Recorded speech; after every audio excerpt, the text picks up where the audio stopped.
Assalamualaikum warahmatullahi wabarakatuh. Alhamdulillah, lahun ni'matu wa lahul fadlu wa lahul thana'ul hasan. Wa salawatullahil barrir rahim wal malaikatil muqarrabin ala sayyidil mursalin Muhammadin wa ala alihi wa sahbihi at-tayyibin at-tahirin. Allahumma la sahla illa ma ja'altahu sahla wa anta ya hayyu ya qayyum taj'alul hazna idza syi'ta sahla. Allahumma akrimna bil ikhlasi fin niyyati wal qawli wal amal.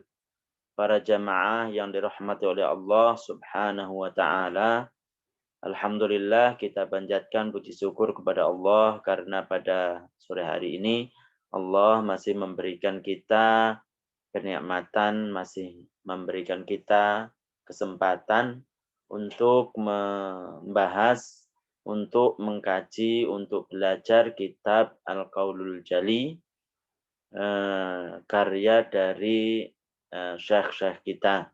Jadi itu adalah Halul Alfaz, menjelaskan tentang kata-kata yang mungkin di kitab Mukhtasar itu tidak ada penjelasannya, maka di kitab Al-Qaulul Jali itu dijelaskan.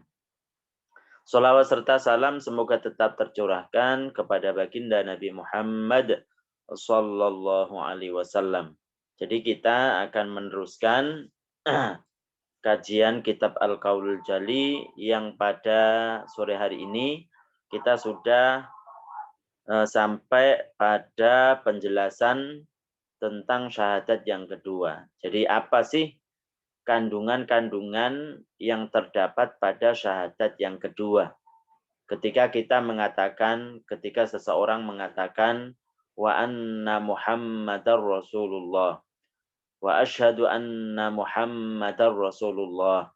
Saya bersaksi bahwasanya Nabi Muhammad sallallahu alaihi wasallam itu adalah utusan Allah. Dari di antara kandungan-kandungan tersebut itu disebutkan di sini wa yatadammanul imanu, dan iman birisalatin Nabi sallallahu alaihi wasallam, dengan diutusnya Nabi sallallahu alaihi wasallam itu memuat aidon, begitu juga i'tiqada annahu sallallahu alaihi wasallam, meyakini bahwasanya Nabi Muhammad sallallahu alaihi wasallam khatamun nabiyyin. Jadi nabi-nabi yang terakhir. Jadi nabi terakhir itu adalah nabi kita Nabi Muhammad sallallahu alaihi wasallam. Jadi beliau baginda Nabi Muhammad sallallahu alaihi wasallam itu adalah penutup bagi para nabi-nabi Allah. Penutup bagi para nabi-nabi Allah. Fala nabiyya ba'dah. Maka tidak ada nabi setelahnya. Wala nasikha li syari'atihi, dan tidak ada yang menasikh, menghilangkan syariat baginda Nabi Muhammad sallallahu alaihi wasallam. Kalau rasul-rasul sebelumnya, katakanlah seperti Nabi Musa, itu kan termasuk nabi dan sekaligus rasul. Nabi Isa itu adalah nabi sekaligus rasul. Kita sudah menjelaskan kemarin bahwasannya definisi dari seorang nabi yang bukan rasul dan nabi yang sekaligus rasul. Jadi titik perbedaan mereka itu bukan dalam segi menyampaikan atau tidak. Jadi mereka itu titik persamaan yang benar itu menurut syariat, menurut Islam, dan ini diajarkan oleh kiai-kiai kita, pendahulu-pendahulu kita, orang-orang yang alim dulu, masyayikh-masyayikh kita. Jadi mereka itu tentu dengan dalil yang dengan argumen yang memang itu datang dari Al-Qur'an dan hadis. Karena kita kan patokannya itu adalah dari kedua sumber tersebut. Jadi kemarin kita jelaskan bahwasanya titik persamaan dari mereka dari nabi yang sekaligus rasul, nabi yang bukan rasul itu pertama sama-sama menerima wahyu dari Allah Subhanahu wa taala. Titik persamaannya. Kemudian titik persamaannya juga wajib menyampaikan kepada umatnya. Itu, jadi titik persamaan itu.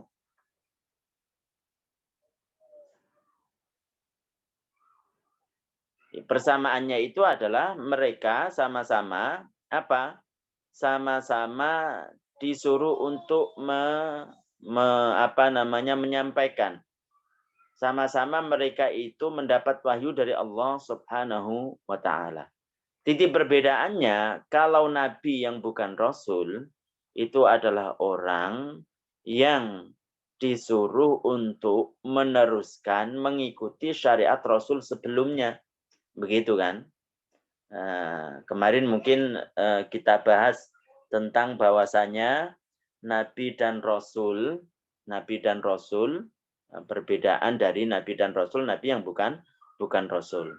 Jadi titik kesamaannya itu harus diingat, mereka sama-sama menerima wahyu dari Allah, kemudian sama-sama diperintahkan untuk menyampaikan. Sama-sama diperintahkan untuk menyampaikan. Bukankah dalam Al-Qur'annya, kita kemarin sudah menjelaskan mungkin, dalil tentang bahwasanya nabi dan rasul itu sama-sama diperintahkan. Wa ma arsalna min qablika mir rasulin wala nabiyyin illa idza tamanna kan. Wa ma arsalna min qablika mir rasulin wala nabiyyin illa idza tamanna. Jadi tidaklah aku utus mereka, para nabi dan rasul, kecuali mereka itu tamanna ibalagha. Artinya apa? Menyampaikan apa yang telah diwahyukan kepada mereka, kepada umatnya. Jadi titik perbedaan mereka itu bukan dari menyampaikan atau tidak. Karena berdasarkan ayat Al-Quran tersebut. Jadi bukan terdapat pada menyampaikan atau tidak. Jadi kedua-duanya sama-sama menyampaikan dan mendapatkan wahyu dari Allah Subhanahu wa taala. Jadi perbedaannya adalah kalau nabi yang bukan rasul itu disuruh untuk mengikuti syariat rasul sebelumnya. Tapi kalau yang nabi yang sekaligus rasul itu mendapat syariat yang baru, dan menasah sebagian syariat Rasul sebelumnya. Bukankah pada syariat orang-orang dahulu, syariat pada zaman Nabi Adam alaihissalam, beliau adalah seorang nabi dan rasul, itu satu kandung itu kan boleh untuk bersuami istri, karena memang pada waktu itu manusia masih sedikit. Jadi satu kandung, asalkan tidak satu procotan gitu kan, itu boleh untuk bersuami istri. Jadi procotan yang pertama, perempuan umpamanya, boleh untuk, ataupun yang laki-laki umpamanya dibalik, boleh untuk menikahi procotan yang kedua, ketiga, dan keempat. Tapi ketika zaman Nabi kita, Nabi Muhammad SAW, itu sudah tidak diperbolehkan. Jadi ketika seseorang umpamanya diberi anugerah seorang perempuan, dia melahirkan 100 orang umpamanya. Jadi tidak boleh umpamanya yang pertama itu, procotan yang pertama itu laki-laki. Kemudian yang terakhir yang 100 itu perempuan. Jadi tidak boleh laki-laki dari procotan yang pertama, lahir yang pertama itu menikahi perempuan yang lahir belakangan. Karena apa? Karena satu kandung, mahram, satu nasab. Itu tidak boleh. Itu yang dimaksud dengan syariat yang berbeda. Menasakh sebagian syariat Rasul sebelumnya. Tapi ketika Nabi Muhammad SAW itu diutus, itu tidak ada yang menasakh syariatnya. Karena beliau penutup dari para nabi-nabi Allah Subhanahu wa ta'ala. Wa ma arsalna min qablika mir rasulin wala nabiyyin illa idza tamanna. Ai illa idza ballagha. Tidaklah aku utus seorang rasul sebelum kamu, seorang rasul dan nabi, kecuali mereka itu disuruh untuk menyampaikan. Jadi tidak benar mungkin sebagian daripada kitab-kitab yang pernah mungkin dulu dipelajari di sebagian madrasah-madrasah ataupun di sebagian sekolah-sekolah yang mengatakan perbedaan mereka nabi dengan rasul itu adalah pada sudut memerintahkan. Kalau nabi yang sekaligus rasul berarti disuruh untuk menyampaikan, begitu, menyampaikan kepada umatnya. Tapi kalau nabi bukan rasul, katanya untuk dirinya sendiri. Bagaimana bisa itu? Kan itu sudah bertentangan dengan ayat Al-Quran. Begitu. Jadi tidak benar apa yang terdapat pada sebagian kitab-kitab yang diajarkan pada sekolah. Kemudian wa annahu sallallahu alaihi wasallam sayyidu waladi Adam. Beliau Nabi Muhammad itu adalah pemimpin manusia, anak Adam. Ajma'ina semuanya, fahuwa afdalu khalqillah. Beliau adalah makhluk Allah yang paling utama secara mutlak. Tidak ada yang melebihi dari keagungan baginda Nabi Shallallahu Alaihi Wasallam. Ka'bah yang sering diagungkan oleh seseorang ketika dia itu pergi untuk umroh, pergi untuk haji, itu salah satu perkara yang diagungkan oleh Allah. Agung dalam Islam itu kan Ka'bah. Itu adalah Ka'bah. Lah Ka'bah itu dibandingkan bagi Nabi Shallallahu Alaihi Wasallam jelas lebih agung, lebih mulia, lebih utama baginda Nabi Muhammad Shallallahu Alaihi Wasallam. Jika kita itu pergi ke Mekah, kemudian kita mencium Ka'bah untuk mengambil barokah, apalagi lebih-lebih baginda Nabi Muhammad Sallallahu Alaihi Wasallam itu. Jadi Nabi Muhammad itu adalah afdalu khalqillah. Jadi orang ataupun makhluk yang paling utama. Yang paling utama itu adalah baginda Nabi Sallallahu Alaihi Wasallam. Jadi kita kan dalam segi keutamaan itu ulama memerinci tentang makhluk Allah Subhanahu Wa Taala. Jadi makhluk Allah yang paling utama itu adalah Nabi. Bukan malaikat, tapi nabi-nabi Allah Subhanahu wa Ta'ala. Kemudian dari sekian nabi ini, yang paling mulia, yang paling utama itu adalah baginda Nabi Muhammad Sallallahu Alaihi Wasallam. Wa alahum rutbatan wa manzilatan indallah. Jadi Nabi Muhammad itu adalah orang yang paling mulia, darajatnya, yang paling tinggi derajatnya, pangkatnya menurut Allah Subhanahu wa Ta'ala. Itu. Jadi termasuk dari kandungan syahadat yang kedua itu adalah meyakini seyakin-yakinnya bahwasanya Nabi kita, Nabi Muhammad itu adalah penutup para nabi-nabi Allah. Nabi Allah Subhanahu wa Ta'ala sudah menjelaskan dalam Al-Qur'an, di antaranya adalah firman Allah Subhanahu wa Ta'ala, "Maka Muhammadun aba ahadin mir rijalikum walakin Rasulullah wa khataman nabiyyin." Jadi beliau Nabi Muhammad itu adalah utusan Allah dan penutup para nabi. Jadi kalau ada seseorang tersebut itu mengaku nabi setelah baginda Nabi Shallallahu Alaihi Wasallam, artinya boleh-boleh saja turun wahyu kepadanya. Itu kan maksud dari pengakuan, oh dia adalah seorang nabi. Iya, itu adalah seorang nabi. Maksudnya apa? Boleh-boleh saja turun kepadanya wahyu, begitu kan maksudnya. Karena ciri khas nabi itu dikuatkan dengan mukjizat, mendapatkan wahyu dari Allah Subhanahu wa Ta'ala. Jadi kalau ada seseorang tersebut itu mengaku seorang nabi, artinya boleh-boleh saja turun kepadanya wahyu setelah baginda Nabi Shallallahu Alaihi Wasallam, maka kita katakan bahwasanya itu adalah bohong. Bahkan orang yang mengaku seperti itu tentunya mendustai Al-Quran. Orang yang mendustai Al-Quran meskipun satu ayat, maka dia bukan orang Muslim. Jelas dalam Al-Qur'annya disebutkan maka Muhammadun aba ahadin mir rijalikum walakin Rasulullah wa khataman nabiyyin.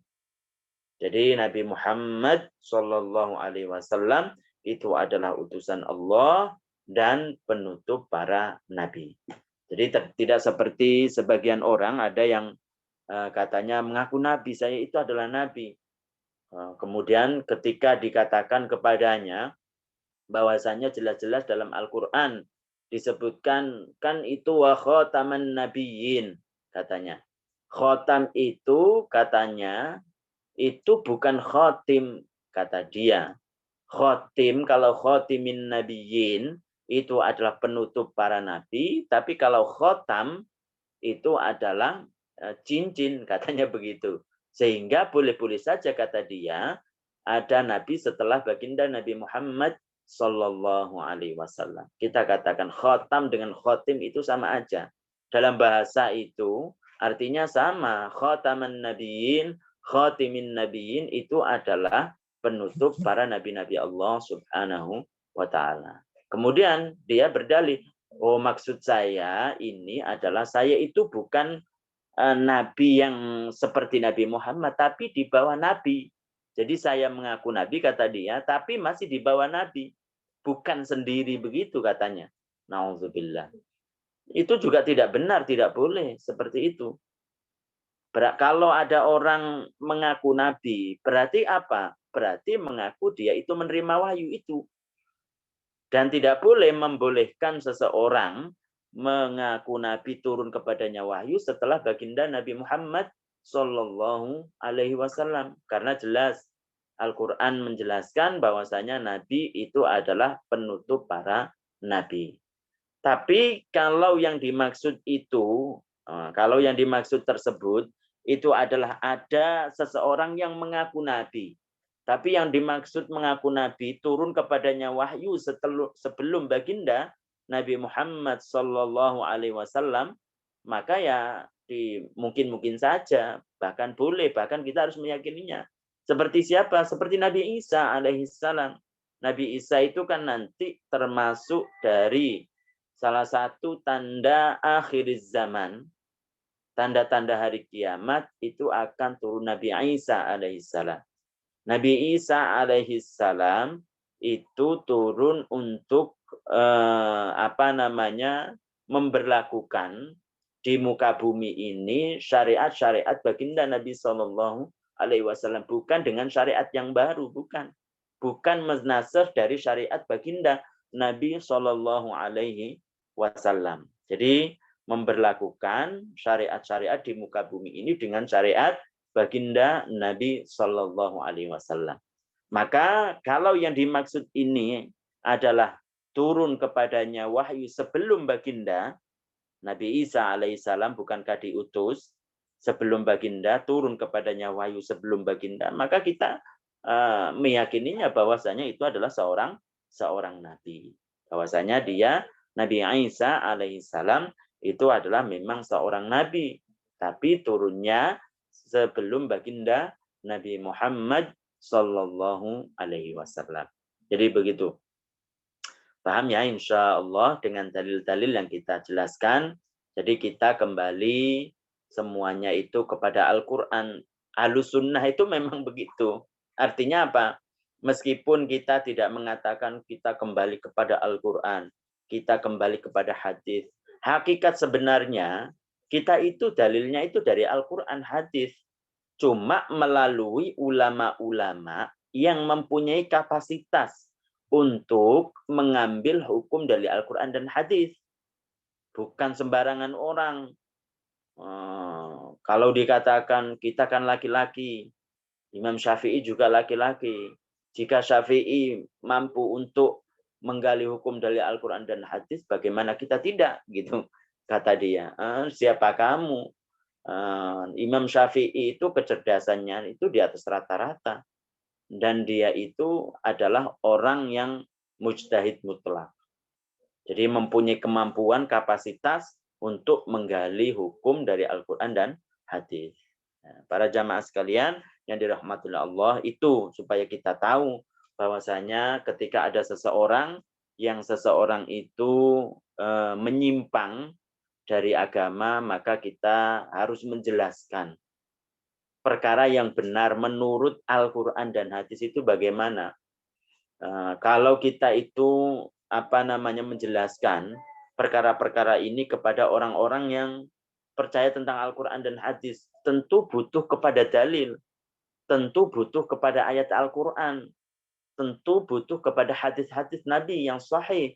Makanya kita sangat diperlukan untuk menghafal dalil-dalil seperti ini. Tidak ada lain kecuali menegakkan agama Allah Subhanahu wa taala. Kemudian kita lanjutkan, wa yajibu i'tiqadu anna kulla nabiyyin min anbiya'illah, wajib juga meyakini bahwasanya setiap nabi-nabi Allah min anbiya'illah, dari nabi-nabi Allah, yajibu an yakuna muttasifan bisidqi, wajib mereka itu disifati dengan sifat jujur. Fayastahilu, maka mustahil, akal yang sehat, akal orang normal itu tidak akan menerima alaihimul kadzib, bahwa mereka itu dusta. Lianna dzalika, karena hal itu naqsun, itu adalah kekurangan, mengurangi yunafi mansiban nubuwah, mengurangi dari pangkat kenabian. Karena kita tahu makhluk yang paling utama itu adalah nabi. Ya kan tadi? Kenapa dikatakan utama? Karena mereka itu beda dengan orang biasa. Mereka itu maksum, terjaga. Terjaga dari apa? Salah satunya dari berdosa. Dari dosa. Salah satunya adalah dari bohong. Itu salah satu keistimewaan mereka. Kenapa mereka itu utama dari kita. Kalau mereka itu sama dengan kita, dengan orang-orang yang tidak maksum, seperti kita, yaitu mungkin saja berdusta, mungkin tidak, membolehkan sifat dusta kepada mereka, berarti kan itu mengurangi pangkat kenabian. Itu merendahkan pangkat kenabian. Mereka dikatakan paling utama karena nabi itu adalah orang yang paling mulia, yang paling mulia, yang paling utama menurut Allah Subhanahu wa taala. Keutamaan mereka ini karena apa? Ya, beda dengan kita. Mereka itu adalah orang yang terjaga dari dusta, kalau kita tidak, kan begitu. Nah, begitu.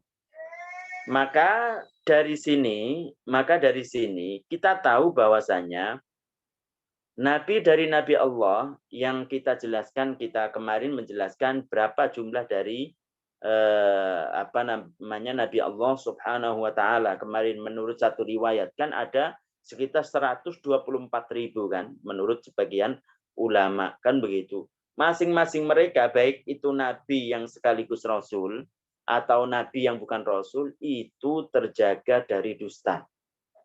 Mereka tidak akan berdusta. Nabi Adam tidak pernah berdusta. Nabi Nuh tidak pernah berdusta. Nabi Sis, Nabi Idris, Nabi Ibrahim juga sama dengan mereka. Berarti bagaimana untuk mengomentari tentang sebagian katanya riwayat ada yang mengatakan begini, kadzaba Ibrahimu salasa kadzabatin. Ibrahim itu pernah berdusta katanya dengan 3 dustaan. Bagaimana mengomentari itu? Kata para ulama, 1, bahwasanya hadis ini tidak bisa dibuat untuk hujah. Kenapa? Karena hadisnya dhaif. Begitu kan? Kemudian kalaupun itu benar, maka bukan itu artinya, bukan Nabi Ibrahim itu dusta. Apa isi dari 3 dusta yang dikatakan dalam sebagian buku tersebut? Pertama, tentang Nabi Ibrahim alaihissalam ketika apa? Ketika ditanya oleh seorang raja.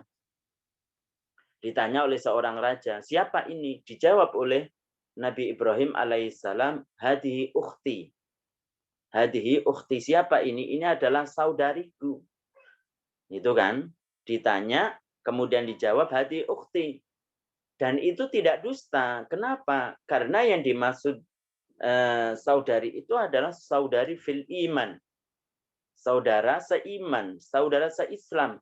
Bukankah ayat Al-Quran disebutkan innamal mu'minuna ikhwah fa'aslihu baina akhawaikum, kan begitu kan?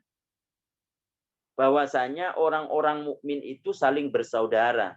Satu dengan yang lain itu bersaudara. Makanya mungkin yang terkenal di milenial sekarang itu kan ukhti itu kan. Maksudnya apa?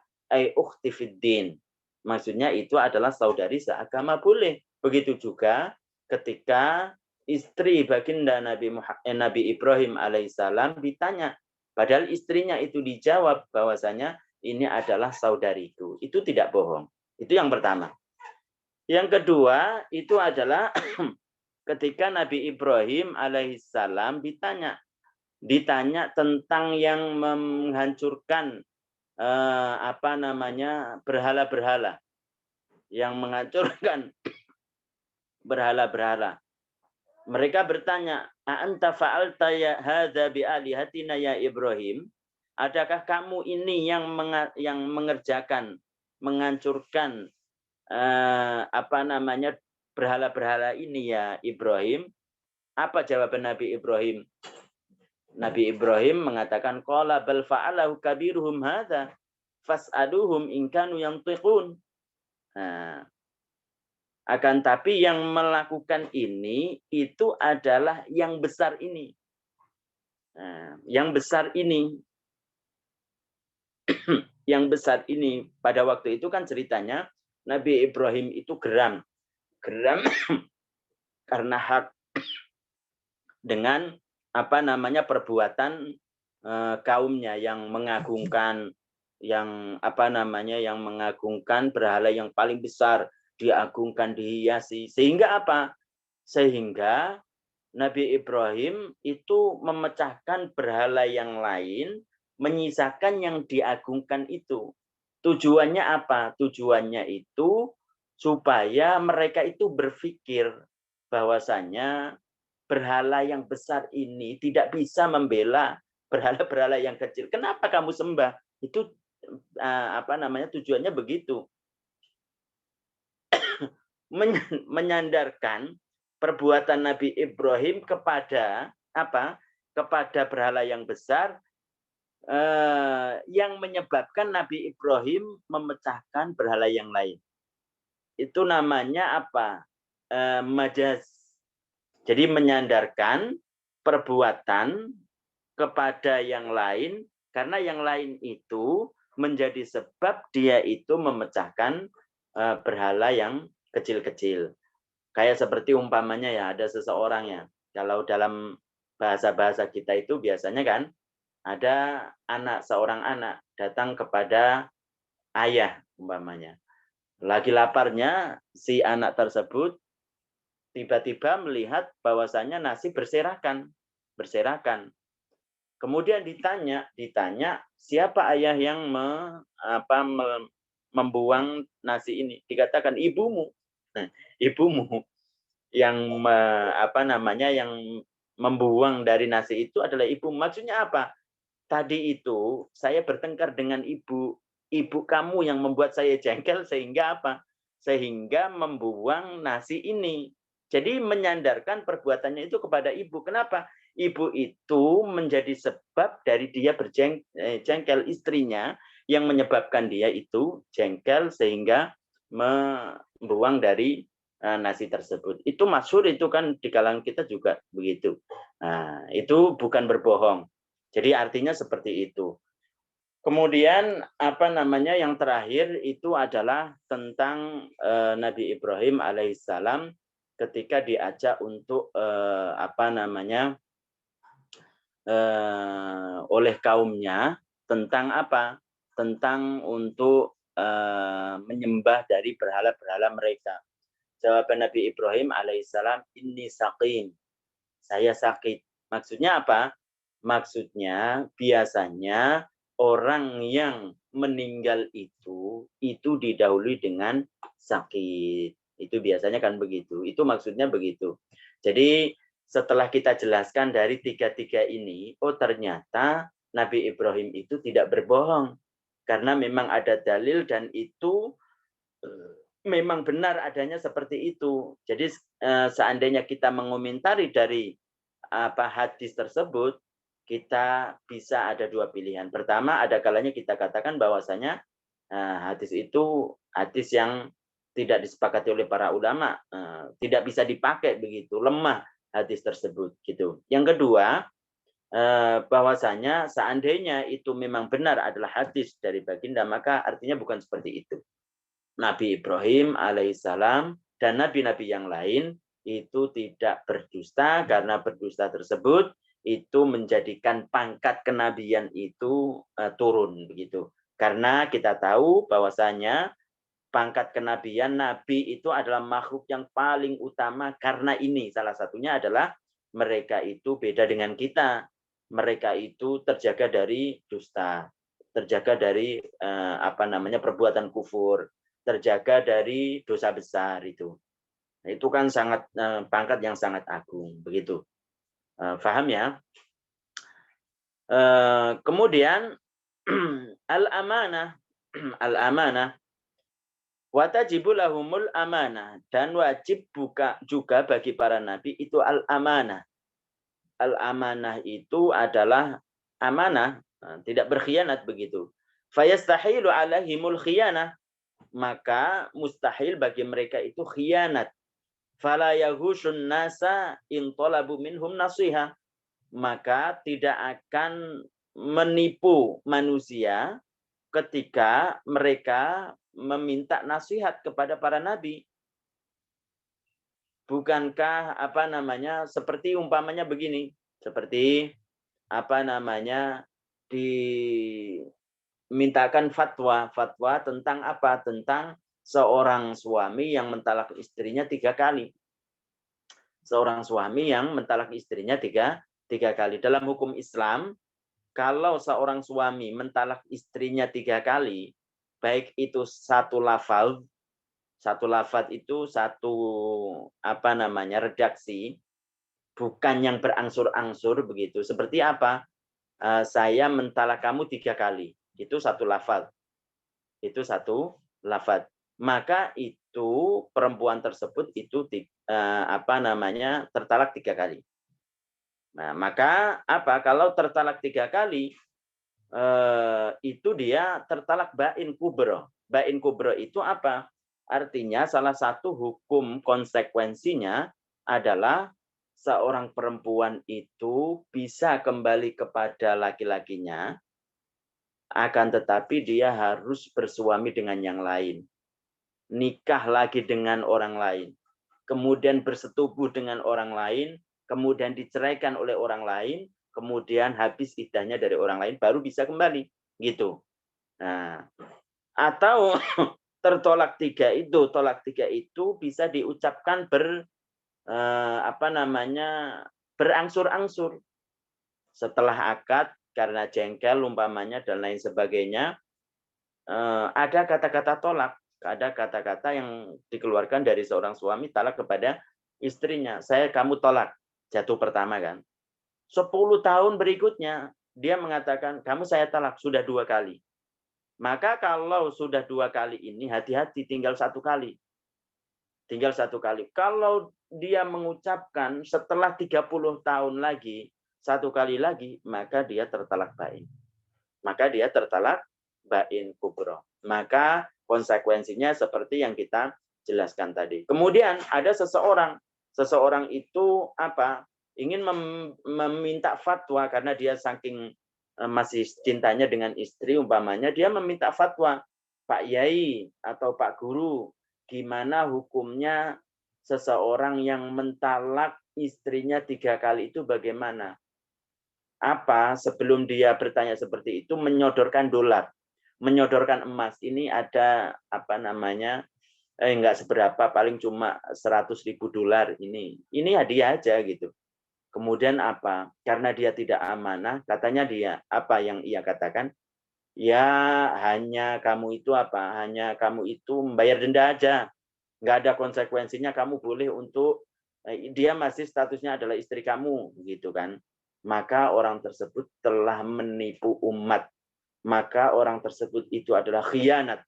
Dan itu tidak dilakukan oleh para nabi-nabi Allah Subhanahu wa Ta'ala. Mereka ketika Allah Ta'ala memberikan wahyu kepada mereka tentang hukum, maka mereka itu akan berhukumkan sesuai dengan hukum Allah Subhanahu wa Ta'ala. Begitu. Para jamaah sekalian yang dirahmati oleh Allah Subhanahu wa Ta'ala.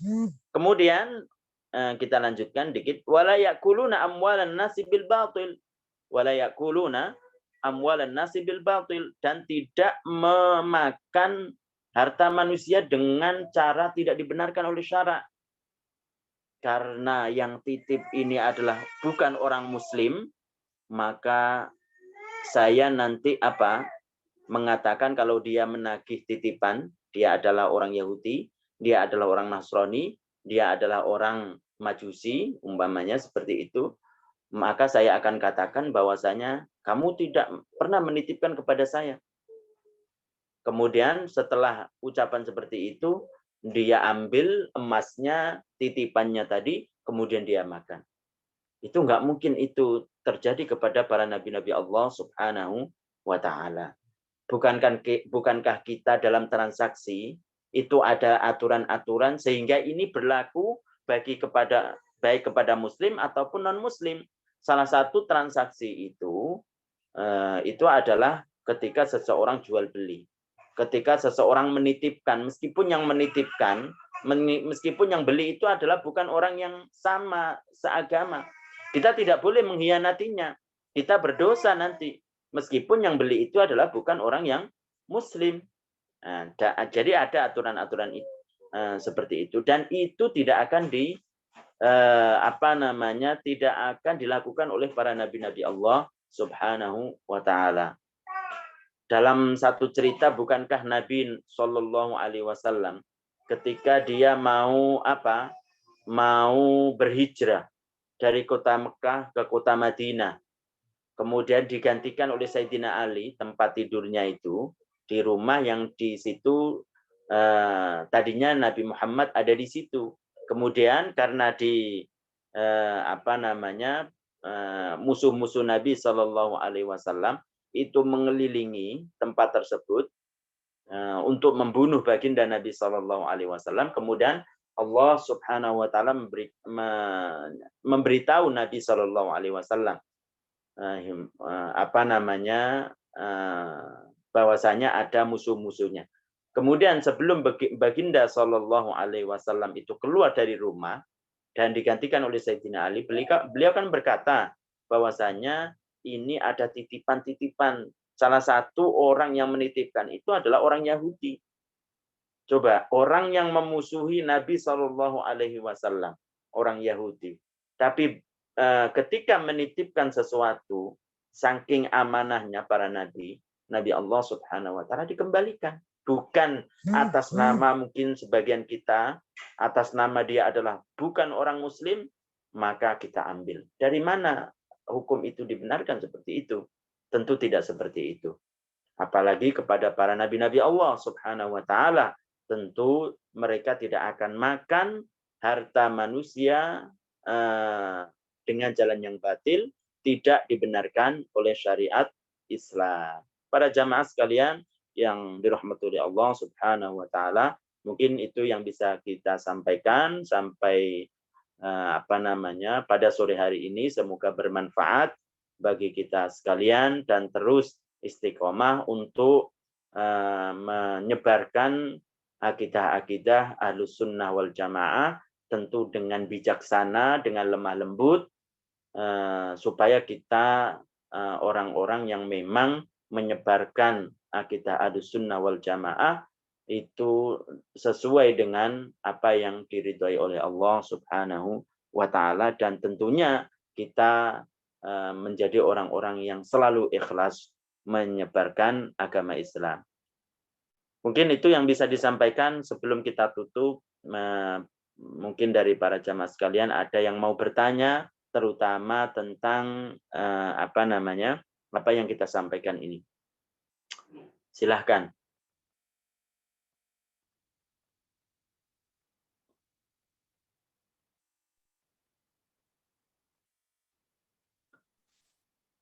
Ada apa, semua udah paham? Diajarkan ya kepada yang lain, meskipun sesuatu itu adalah mungkin ya sebagian dari kita itu merasa berat, akan tapi kalau tidak dilatih dari sekarang kapan lagi gitu kan. Ya udah, kita akhiri. Saya akhiri dengan ucapan wassalamualaikum warahmatullahi wabarakatuh. Kita baca tahlil, shalawat dan istighfar. La ilaha illallah. Allahumma salli ala sayyidina Muhammad wa ala alihi wa sahbihi wa sallim. Rabbi firli wa liwalidayya wa lil barakallahu fikum. Barakallahu fikum, Ustaz.